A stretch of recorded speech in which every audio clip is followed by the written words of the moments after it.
हाँ देखिए, बहन कह रही थी कि कर्नाटक में ऐसा हुआ। कर्नाटक का नाटक आप देखिए। कर्नाटक में सरकार बनने के बाद वहां के डिप्टी सीएम ने आकर के कहा कि हमारे पास विकास के लिए फंड ही नहीं है और ना ही कोई विकास के काम अगले 2-3 साल हो सकते हैं, क्योंकि हमने जितनी योजनाएं बना दी है उसके लिए सारे फंड खत्म। यहाँ के हमको सैलरी देने के लिए पैसा चाहिए। तो कांग्रेस को कितने साल सत्ता में रहने के बाद कांग्रेस करप्शन का पर्याय जब बन चुकी, कांग्रेस को लोगों ने नकारा और भारतीय जनता पार्टी को जब से स्वीकार किया है तब से मध्य प्रदेश में समृद्धि की नई बात लिखी। राइट, नहीं, वन बाय वन जी। ये कह रहे मध्य प्रदेश के अंदर भारतीय जनता पार्टी को तो प्रत्याशी नहीं मिल रहा है चुनाव लड़ने के लिए, दिल्ली से जा रहा है, कहां खोए हैं। अब बात कर्नाटक की कर रहे, ममता बनर्जी ने जंतर मंतर पे क्या कहा कि केंद्र सरकार जीएसटी का जो पैसा आ रहा है राज्य सरकार को नहीं दे रहे, 6-6 महीना पैसा नहीं जा रहा है। सारा ये चाहते हैं कि राज्य सरकार कंगाल हो जाए और राज्य सरकार के ऊपर सारा ठीकरा फोड़ दिया जाए। इतनी बेईमानी कर रही है लोग कि आप जनता, जहां बीजेपी नहीं है पूरे देश के अंदर, जहां जहां बीजेपी है कोई बिजली का बिल माफ नहीं हुआ, और जहां जहां बीजेपी नहीं है सब जगह 100 यूनिट 200 यूनिट बिजली माफ है। उत्तर प्रदेश में राइट आराध ठीक है नहीं अब मैंने सुना जी। सर मैं सबसे पहले ये राजनीतिक विश्लेषण बता दूं कि करहल से भी बघेल साहब गए थे।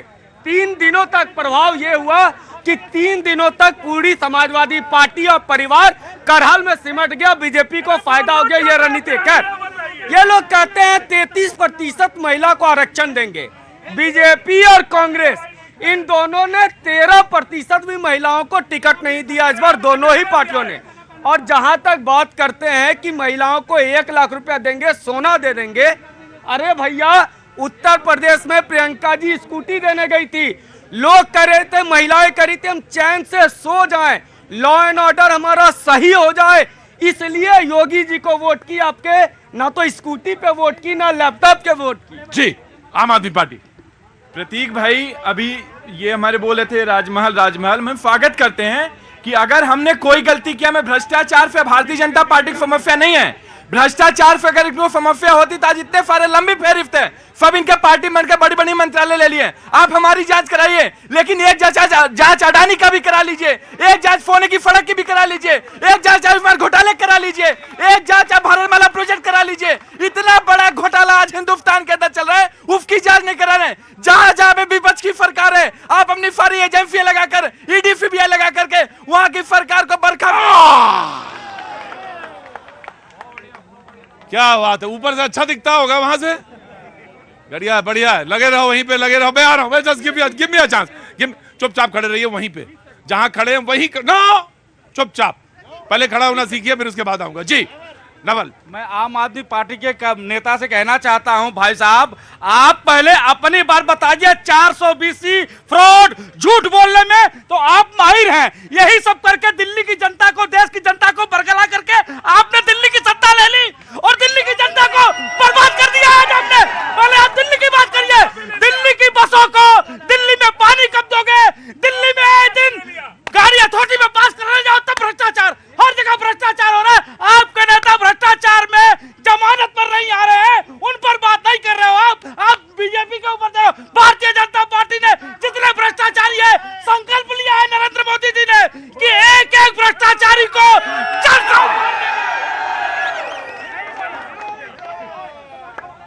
कहां से आना हुआ गुरुजी? भाई एक मिनट, कहां से आना हुआ गुरुजी? दिल्ली रोहिणी से। दिल्ली रोहिणी से। क्या काम करते हैं साहब? सर मैं छोटा। यादव जी कैसे हैं? अच्छा जी, क्या काम करते हैं साहब? सर्जिकल आइटम का सप्लाई करते हैं। सर्जिकल आइटम का सप्लाई करते हैं। मेडिकल में मेडिकल, हाँ मैं समझ गया, मेडिकल सर्जिकल आइटम्स का सप्लाई करते हैं। तो कैसा काम चल रहा है आपका? ठीक चल रहा है। ठीक चल रहा है। बाबूजी आप कहाँ से आना हुआ? मैं केरला से आया। केरला से आए, आपका स्वागत करते हैं। और कैसे है, मतलब ये प्रोग्राम देखने के लिए आ गए या खड़े हो गए? बहुत बढ़िया है, ये बहुत बढ़िया है। अरे बाप रे बाप, केरला से आए हैं, कह रहे हैं ये प्रोग्राम बहुत बढ़िया है और केरला आना होगा। केरला आना होगा मेरा, I will come over there. जरूर आएंगे, मैं जरूर आना होगा। इलेक्शंस में जब लोकसभा चुनाव होंगे तो जरूर आना होगा। बातचीत के सिलसिले को इधर किसी ने हाथ उठाया था मुझे। जी जी जी, मैं आ रहा हूँ जी। कहाँ से आना हुआ साहब? मैं उत्तराखंड पिथौरागढ़ से आया हूँ। अरे अभी तो प्रधानमंत्री गए थे वहां पे। अरे गए थे, हाँ। आपसे शिकायत भी है। अरे हमसे? बिल्कुल। अच्छा बोलिए। मेरे से आजकल लोगों को बड़ी शिकायत रहने लगी। वो आपने शेर नहीं सुनाया, वो जो कोई शेर सुनाने वाले थे, शेर सुना दीजिए और फिर मैं शिकायत वाले के पास आता हूँ। बिल्कुल बिल्कुल आता हूँ शिकायत वाले के पास। शेर तो सुना देंगे, हाँ। लेकिन शेर के बाद जो भ्रष्टाचार या प्रत्याशियों की बात हो रही वो भी आपको सुनना पड़ेगा। हाँ पहले शेर सुनाइए, देखिएगा एक शेर में कितना दम है और उसके बाद आगे बात करेंगे। मेरा शेर नहीं है। हाँ तो कोई आजकल तो सभी चोरी के पढ़ रहे हैं, कौन अपना अपना अपना कौन पढ़ पा रहा है? हम अपनी जान के दुश्मन को जान कहते हैं। हम अपनी जान, रुकिए मैं शेर में वजन डाल दूं। मैं अपनी जान के दुश्मन को जान कहते हैं। हम अपनी जान के दुश्मन को जान कहते हैं। हाँ। भारत की इसी मिट्टी को हिंदुस्तान कहते हैं। भारत की इसी मिट्टी को हिंदुस्तान कहते हैं। शेर तो दमदार है और बात कहने का पूरा हक है इशरत भाई को, और पूरा कहेंगे। मैं आया इशरत भाई, जाऊंगा नहीं, शो अभी बहुत समय बाकी है। जी कहां से आना हुआ? सुल्तानपुर उत्तर प्रदेश से। अरे सुल्तानपुर से छलांग लगाओ, पहुंच जाओ। वो ज्यादा दूर नहीं है। जी बोलिए, पिथौरागढ़ कहाँ गए? हाँ आ रहा हूँ जी। देखिए सर, हम यहाँ देख रहे हैं हाँ। सारे लोग जो है मतलब माननीय नरेंद्र मोदी जी की जो है मतलब प्रशंसा कर रहे हैं। हाँ। और हम ये जनता से पूछना चाहते हैं, मीडिया के माध्यम से, आपके माध्यम से मैं बताना चाहता हूँ हाँ। कि जो गरीबों का वास्तविक जो है हित हो रहा है, हाँ। किससे हित हो रहा है जी। उनकी मूलभूत जरूरत क्या है? शिक्षा, सुरक्षा और सम्मान। हाँ। क्या ऐसा भारतीय जनता पार्टी दे रही पूरे भारत के देश की जनता को? कतई नहीं मिल रहा है। सिर्फ जुमला बता करके लोगों को ठग रहे भारतीय जनता। काहे परेशानी क्यों होने लगती है? पूरी बातें सुना करो, ध्यान से सुना करो, तब मैं आया पहले शिकायत सुनूंगा, उसके बाद कहीं आऊंगा। जी तुम भी पिथौरागढ़ से हो? तुम भी पिथौरागढ़ से हो? हाँ मैं तो समझ गया पिथौरागढ़ से। चलो शिकायत सुनाओ अपनी। क्या नाम है? मेरा नाम राजीव है। तो राजीव जी को प्रतीक जी से नाराजगी है, चलो बोलो। नाराजगी है, इतना बड़ा चैनल आपका, आज 23 साल हो गए पिथौरागढ़ को बने हुए। सुदूर ग्रामीणों के जो सड़कें हैं, जो यूपी संयुक्त था तब से खुदी हुई है, उस पे अभी तक गिट्टी तक नहीं पड़ी है। लोग जो है कैसे कैसे रस्सियों से पार करते हैं। जो सीमांचल एरिया है, आप वहाँ पे रिपोर्टिंग करिए, वहाँ पे उठाइए मुद्दे को। बार बार कांग्रेस और भाजपा रिपीट हुई है, उन्होंने कुछ नहीं किया। तो मैं आपसे आग्रह करता हूँ, हमारे पिथौरागढ़ आइए और कम से कम वहाँ के मुद्दा को उठाइए। कुछ शिकायतें ऐसी होती हैं जो दिलो दिमाग में बैठ जाती हैं। जब तक वो गिरा नहीं देंगे 2-4 तंबू, और जब तक वहां पे 2-4 चीजें समेट नहीं जाएंगी, तब तक वो मानेंगे नहीं। ये बात नहीं, अभी कोई बात नहीं होगी सिवाय पिथौरागढ़ के अलावा कोई बात नहीं होगी। धारचूला मैंने शो किया है जी, धारचूला मैंने शो किया है। एकदम एक्सट्रीम पॉइंट पे पिथौरागढ़ तक नहीं गया, लेकिन धारचूला गया हूं।